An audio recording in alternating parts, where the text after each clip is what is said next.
Welcome back, cybersecurity enthusiasts, into our sessions episodes, Learning to Hack with Helen.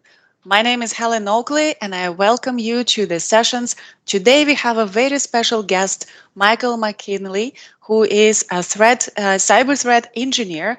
He specializes in threat hunting and works for Raymond James Financial. Michael is actively researches hands and defense against advanced persistent threats targeting the financial services industry. So today we will be talking about a very interesting topic, hacking by living off the land. I am so curious to learn about that. Michael, why don't you introduce yourself and tell me a little bit more about your topic today? Yeah, I appreciate you giving the opportunity to talk about a topic I'm passionate about. My name is Michael McKinley. I am a threat hunter, as previously said, at Raymond James Financial, which is a financial services company in the United States and Canada. And this topic is prevalent in the threat environment, and it has never been more prevalent than today.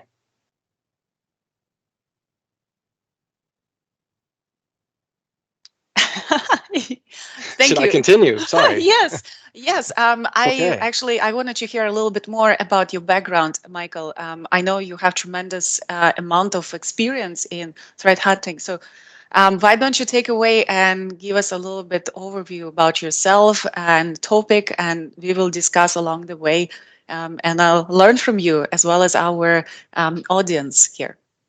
Sure. Yeah, I actually have a slide for that. So we'll start off by giving through a roadmap. We're going to start off with an introduction to myself, some of my background and certifications. And then we'll go into living off the land, a real world example of living off the land, actually a couple. And then we'll do a demo of living off the land at the end. Um, a brief background about myself. As previously stated, I'm a security engineer at Raymond James. My employer is Raymond James Financial, and I work in a team called the Cyber Threat Center in the Cyber Threat Hunting Cell. And I'm actually, interesting fact, I'm scuba rescue diver certified. And I have a lot of industry certifications around blue team, red team, threat hunting, different disciplines within security and administration. Um, I've been doing this for roughly 6 years now, specifically doing threat hunting for about 2 years. And I've been at Raymond James for the majority of that time. So living off the land is a very interesting topic. And rather than jumping directly into a definition, I'm going to start off with an analogy. And we're going to use the analogy of a bank heist to depict living off the land. So we are planning for a bank heist that we're going to conduct at night. We've already planned the portion about the initial access into the interior of the bank.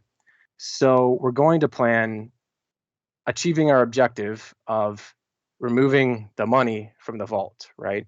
All the money, although we're already in the bank, we still need to get the money out of the vault. And the vault has additional security controls surrounding it that we need to defeat in order to achieve that objective, right? So one of the ways we could do this to defeat the security around the vault is to bring a set of tools with us that could help us to defeat that security. Um, However, we also know that there's a set of tools within the bank storage in an unsecured area that consists of tools that are used for maintenance and repairs on the vault. We know those tools can be used to break into the vault. So at this point, we need to decide whether or not we're going to bring our own tools or we're going to leverage the tools that already exist for us within the bank to break in. Some of the disadvantages to bringing our own tools is they're difficult to carry in and out, right? They're costly to purchase. We have to maintain them. Depending on what the tools are, they're going to require some level of maintenance because the last thing we want them to do is fail at 0 hour when we're trying to break into the vault, right? And potentially owning or operating these tools could be suspicious in and of itself, right? However, the alternative is we could just use the tools that already exist within the bank to help us on our mission of this bank heist, right? So we're going to make the decision to use the tools that are already within the bank, live off the land, and in effect, achieve our goal of stealing the money within the vault. Using the tools that already exist within the bank is an example of living off the land. Now, this same thing applies to an enterprise environment and to a compute environment. Wow, Living off, go ahead, sorry. I just wanted to chip in a little bit. This is very mind blowing analogy. I really like it because you never think living off the land. How the tools are provided somewhere already, and the example was you go into the bank and you use their maintenance tools to break into the vault, right, or do something. It's really interesting. I looking forward to more details how you actually explain it in the technology and what can we do with those tools. Right, right. So the same idea, and even more so, applies to a compute environment and in technology. Living off the land or living off the land binaries, also represented here as lulbin, lulbins, or lulbas, common references, are legitimate tools already present within the environment that can be used by attackers for malicious actions. Just like we did in the bank heist example, there was tools already present in the environment that were legitimate tools. Those are for maintenance. However, in our bank heist, we use them to break into the vault. The same thing occurs in a compute environment. There are tools that exist in a compute environment, and we'll talk about them very briefly, that can be leveraged for similar malicious purposes, right? The same reason to bringing our own tools in the bank heist apply here. Why would we not bring our own? Well, it's hard to transfer tools into a compute environment potentially, right? To make a tool that does what you want to do, you have to code everything potentially. That is costly and time consuming. You have to maintain them because you need your tools to work in every environment you compromise. To do that and to effectively make sure they're going to work always requires a lot of testing, maintenance, and a significant amount of overhead. The tools themselves, if you make them yourself, could be suspicious. You could have tools that are detected by antivirus by the way you made them. So there's a lot of disadvantages to doing it yourself. This is very scary for me because um, you're leading somewhere that something is provided with operating system, yeah, something Yes. that we use, and that malicious actors, threat actors can use to get into environment and do what they intend to do. And this actually brings a lot of thought, how many attacks possibly would use that. Why, like, Yeah. okay. Yeah, we're definitely getting to that. We're going to go over yes things that already exist in an operating system that we're going to use, and the prevalence of attackers deciding to use these. Right, the bank heisters deciding, I'm not going to bring my own or build my own bank heist tools. I'm going to use the tools you use for maintenance to do the bank heist, and I'm going to do the same thing in the compute environment. So why should we why should we make that decision, and why has so many threat actors made that decision? Well, they're existing. We know the tools are there. The likelihood of them not being there is next to zero. It's no cost to us to use the tools that are already there. We don't have to maintain them, and detecting them is very difficult. It often requires advanced endpoint monitoring and detection tools that not everyone can afford or configure in a way that is capable of detecting this. So, the real world examples: who's doing this, why are they doing this, and how are they doing this? What are these tools in a compute environment? Who are the bank heisters? One of the bank heisters is TrickBot. TrickBot is a botnet, and by this point it's a multifunction malware. It can do anything a malware wants to do. It is, at this point in the presentation, it's the second most common malware in the world. It's with high confidence operated by Russian cybercrime, organized cybercrime. It can deploy ransomware. It can steal your banking credentials, and it's typically spread through malicious email. Some of the notable recent attacks from them is the ransomware of a hospital in Dusseldorf, which is actually attributed to the first known loss of life from a cyber incident, like directly related to loss of life, because the systems could not be recovered in time, which is extremely impactful. And they also had another massive healthcare attack last year that impacted 400 hospitals across the U.S. and UK. Wow, that's unbelievable. Like I hear about those attacks, right? We all do, but the fact that it's done through using certain technique that is already available on the platform, this is really scary. But yeah, tell me more about this. So, real world example, how did it work? Yeah, absolutely. So just like our bank heist example, it's important to remember this is post exploitation. They already are in the environment, just like we were already within the bank, but not in the vault. They're already in your compute environment, so they already have access to your computer. That access is typically through, in this case, malicious email that you've clicked and gotten malware. However, rather than the malware doing a bunch of malicious actions after that, the malware actually just gives them internal access, and then they start using these tools internally instead of doing malicious things, or using the tools maliciously, I should say.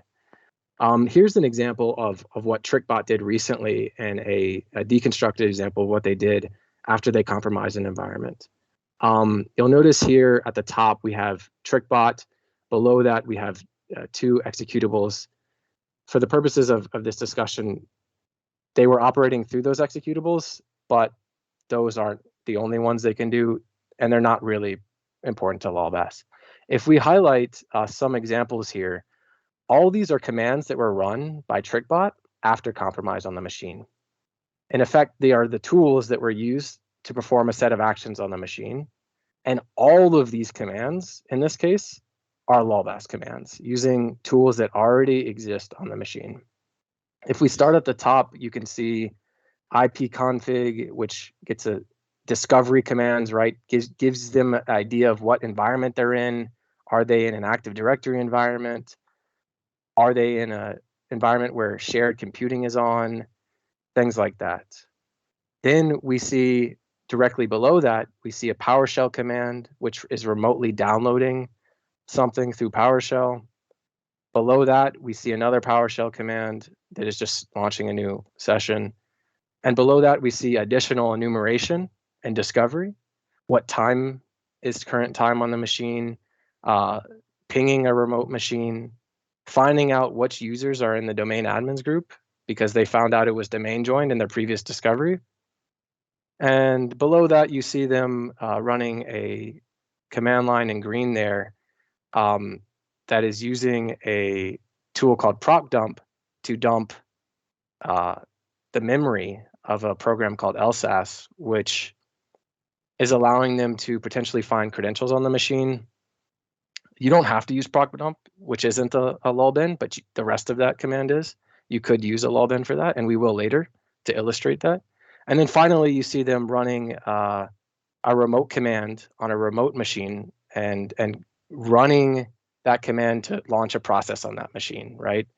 All this is done through LawBass, right? It's not the only thing they're doing, right? They're doing some, as you can see in here, there's doing some things that aren't LawBass, but as you can see, at least a portion of every single command that they ran at the beginning of the attack is using a tool that already exists on the machine to discover information, to execute and download files, to remotely execute and download files, to dump credentials out of memory, things like that. That is very powerful. Like these kind of tools are very powerful, and I can only imagine how many things can be done from their all kind of attacks. So, like you said, um, why would you bring your own tools? Why would you develop if you have such a amazing tool already available on the operating system? Um, Right. Yeah, this is just the surface. There are hundreds of tools, I'm sure, if not hundreds, close to hundreds of tools that exist on every operating system for Windows that are used in attacks in different ways to perpetuate that attack, to perpetuate them breaking into the vault. Just to show how prevalent this isn't just TrickBot, right? This is TrickBot plus all their best friends, all their best friends in the malware world, all their best friends in the advanced adversary world, and it's been used to perpetuate attacks all over the world in a variety of industries, in a variety of levels of compromise, and this is just the surface. These are only examples that I manually confirmed use LOLBAS in some case, which is difficult to do. Um, but as you can see here, in the left column, there's a bunch of different malware families and groups. In the center, it's a bunch of different advanced threat actors that you may be familiar with or have seen stories about one or two of them. And then at the end here, we have a bunch of different confirmed cases of breach or ransomware where LOLBAS was part of that and was publicly told that it was part of that. Um, so it's important to realize how prevalent this is, and that if one of these actors is to target you and your organization, the likelihood of them using a LOLBAS at some point in their attack is very high. That would be my assessment. That's incredible. I'm looking at those attacks, and I know most of them. It's really unbelievable. So you, by reading research, you understand that. Is there any specific way how you can recognize if it's done through LOLBAS or not? Yeah, recognize if they're using LOLBAS in their attacks. It's a lot about just reading the forensics reports if available, and that's part of the problem. They're not always available to that level of detail. They might say that X company had a ransomware event, but it is less likely that they'll say X company had a ransomware event and here's the technical details of that attack. Where technical details are available, if you identify commands or processes that are present on the machine from the beginning, you can then identify that that is part of LOLBAS, and you can sort of build a story about why they did that. If the technical report doesn't already, right? Why did TrickBot run this discovery command? Well, it was to determine if it was on an Active Directory environment or not, right? Why did this happen at this point? And what benefit did they gain from using that tool in that manner? Is something that you can do when you get access to the forensics reports rather than just the news article. That's very interesting. So forensic report would more likely to mention that certain malware, for example, used certain command, right? While you would be aware that that command perhaps is part of the LOLBAS, and this is how you realize that it's done through those kind of tools that are provided by operating system. Yeah. Yeah, it is often that we'll read the forensics reports to identify potential detection opportunities for our company, right? So we ask ourselves, if this were to happen to us, how would we be prepared to defend against it? And to answer that question, you have to know the technical details of that, right? And understanding the technical details and saying, oh, they ran this set of commands using this pre-existing tool. Well, we might have a detection that says if it's used in this manner, then that's suspicious and that's worth investigating. And we could potentially identify the attack at that point should it have happened to us. There's Very interesting. Yeah, there's a lot of value in the technical reports. So at this point, I would like to show a demo of and sort of illustrate, why what could really happen, and what are these chain of commands that we could do that would compromise or further compromise an environment to reach our bank vault. Let's do it. Let's do it. Okay, so for the purposes of this demo, we have on the right hand of our screen here, this blue machine, a Windows environment. And on the left hand, this is a Kali Linux environment. It is going to be our attacker environment. For the purpose of the demo, we're directly logged into this Windows environment, but this could easily be a remote shell or even a remote malware that is accessing this environment. What we're going to do is very similar to what an attacker would do against this environment. And we're going to run even some of the same commands that the TrickBot we previously analyzed ran to enumerate and discover information about this environment. So we have a command prompt here, and we're going to first ask it, who are we? It says we are MS Edge Win 10, which is actually the computer, and the username is user. We're then going to enumerate some information about whether or not we're joined to a domain. This is the exact same command that TrickBot ran. And if you look here, the login domain is the name of the computer. And what that should help us understand is, and what an attacker would understand, is that we're not connected to a domain. The login domain is its computer domain, which means it is not joined to an Active Directory domain. Now, that changes what we might do when we're attacking it, but we can definitely still attack it. So the first thing we're going to do, since we know we're attacking just this one machine, we're going to find out what are the local groups on this machine. We see a couple here, including the administrators group, which is always a good place to start. So we're going to go ahead and ask, who is in the administrators group?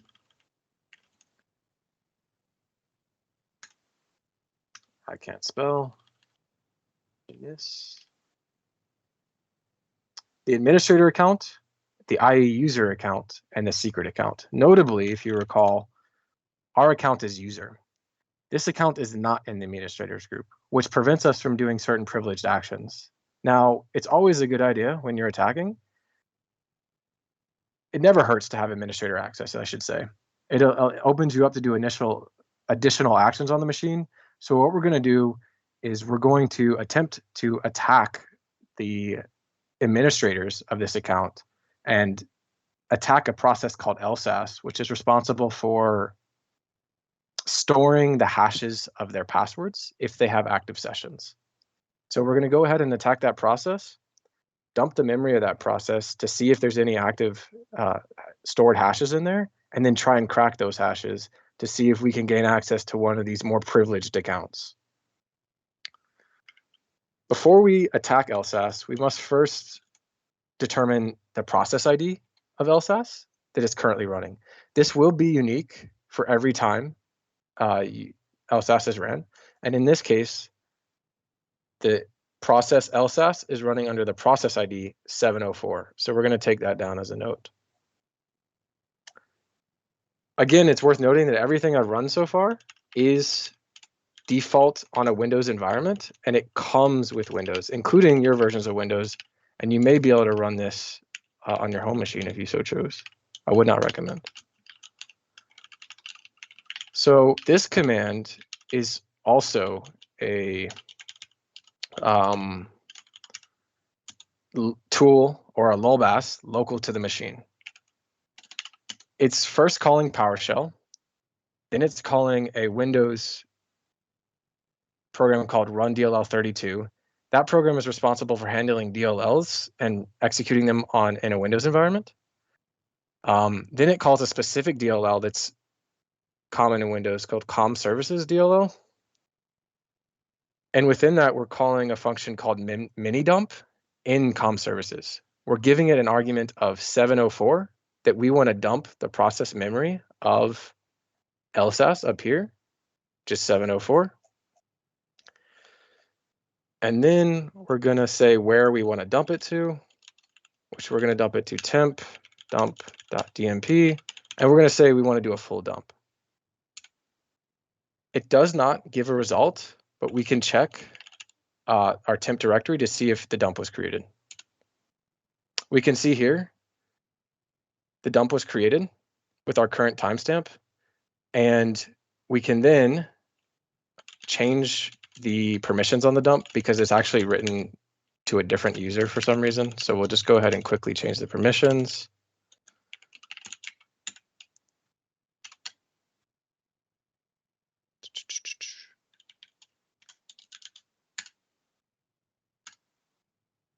And now we can read it.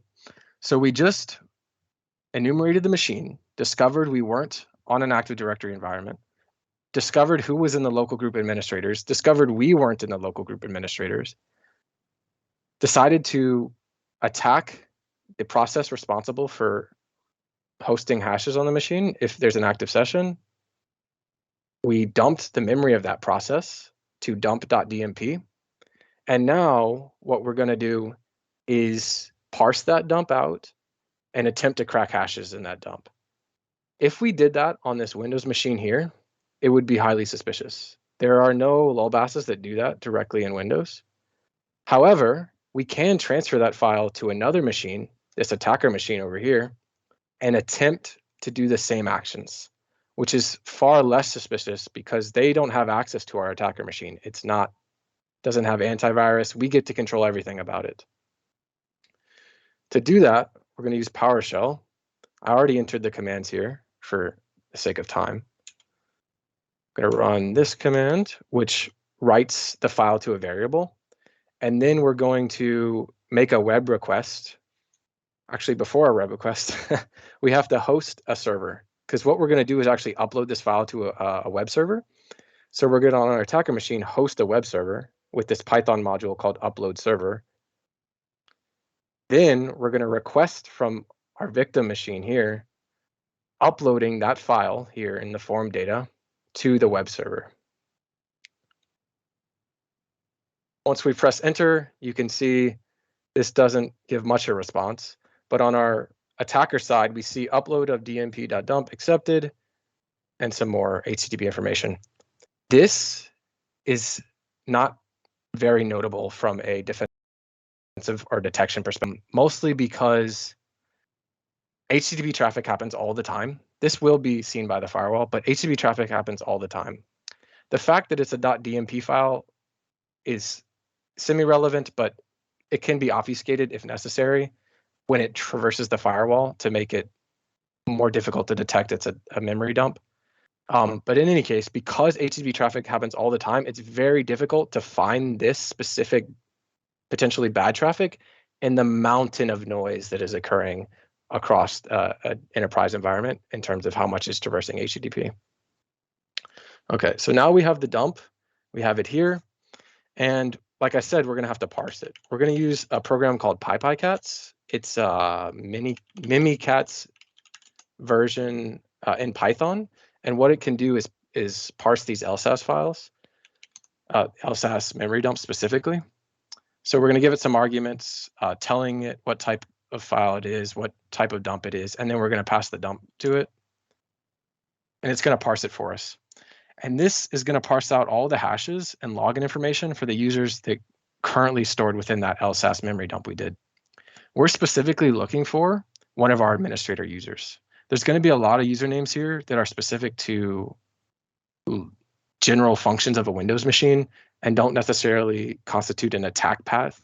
So we're going to bypass those and look for the username that says secret account or administrator or something of that nature.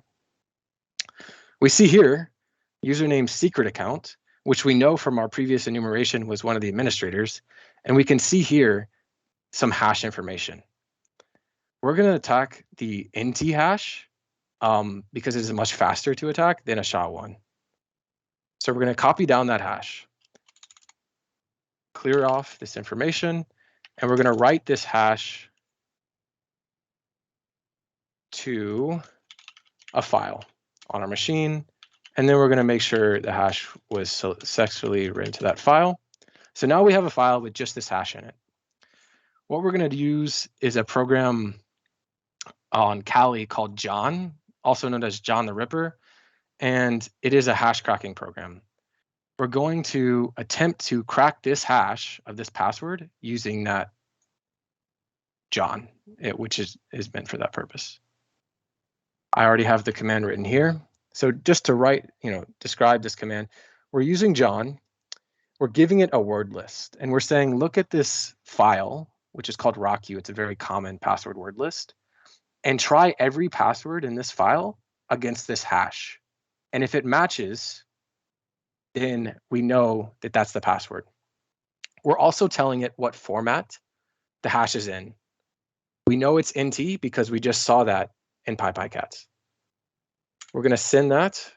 This has to be run as a super user in Linux. Well, in this implementation. It's going to go, and very quickly, actually, it's going to crack the password as demo password. If the password wasn't in RockU, it would be unsuccessful in cracking it. However, in this case, RockU contains a lot of passwords, tens of thousands of passwords, and demo password happened to be within there. I know that was quite quick, but if you check here, we actually attempted 14,000 passwords a second. So we attempted many, many passwords there, even though it was very quick. So John is telling us that that hash for that user is demo password. So what we can then do on our attacker account, or our victim machine, sorry, is attempt to log in as secret account with that demo password. Well, with the password we cracked. So we're going to switch to secret account, and we're going to try demo password, and we're going to see that we successfully logged in to the secret account. And I want to reiterate that everything we did to dump memory, to enumerate the machine, to transfer the file, everything that was done on this machine was done using tools that already exist in a Windows environment. They may have initial functions that are with different intentions, but the way in which we use them was to compromise an administrator on this victim account, or this victim machine. That's a very interesting demo, Michael. I'm very impressed. And it's so curious to see that, like you said, those tools are made for operating system to perform certain functions. They are completely legit. And we hear this more and more, that malicious actors are reusing, repurposing the tools that are meant for good to use them against certain systems and machines and to execute their attacks. Now, this is interesting, and I want to get your opinion. Obviously, we cannot block those tools or get rid of them because they are needed. So, what would be the steps that we can take to prevent from attackers perhaps using or abusing these tools?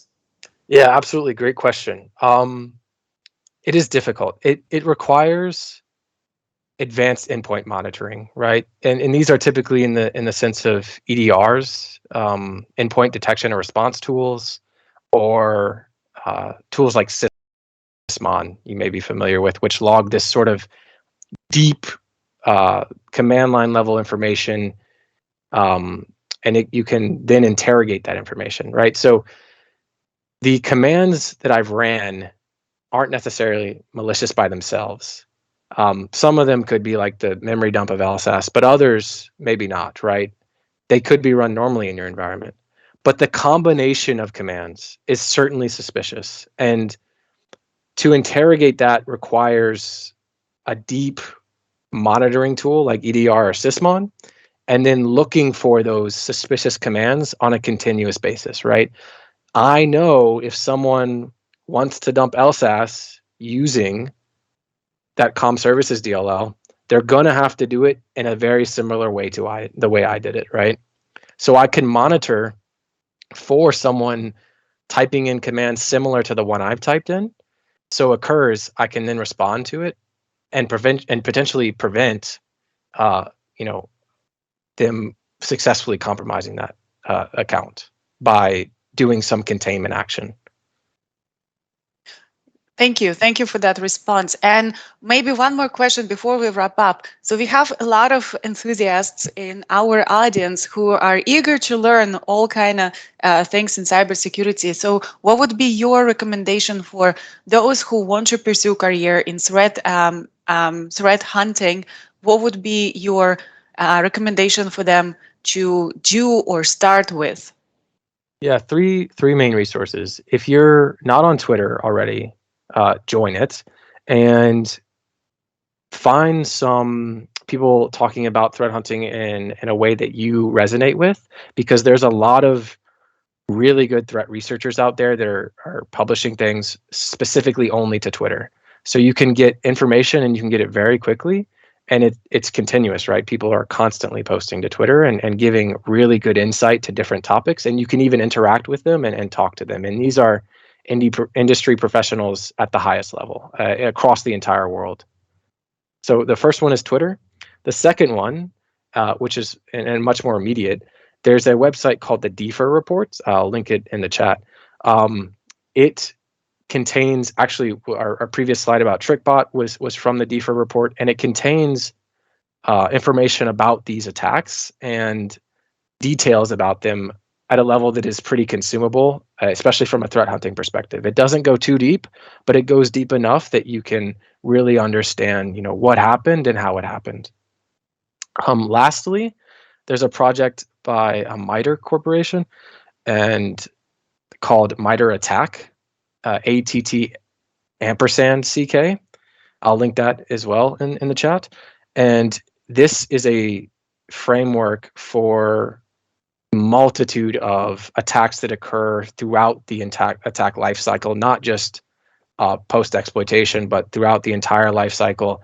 And it can give you insight into things like, if someone compromises a Windows machine and it gets restarted, how do they make sure they still have access? How do they persist in that environment? And it goes over at many different levels, techniques that can be used to persist in an environment, to do reconnaissance, in our case, to do post-exploitation discovery and credential access. And all these techniques are highlighted at a high level in the MITRE attack and can really give you a comprehensive view of the entire attack lifecycle and answer some questions you might have about different stages of the attack lifecycle. Thank you. Thank you very much, Michael. Well, it's over for today. We came to the end with our session. Thank you for attending. And Michael, thank you for your time. And thank you for CyberX for running this session for us, for broadcasting.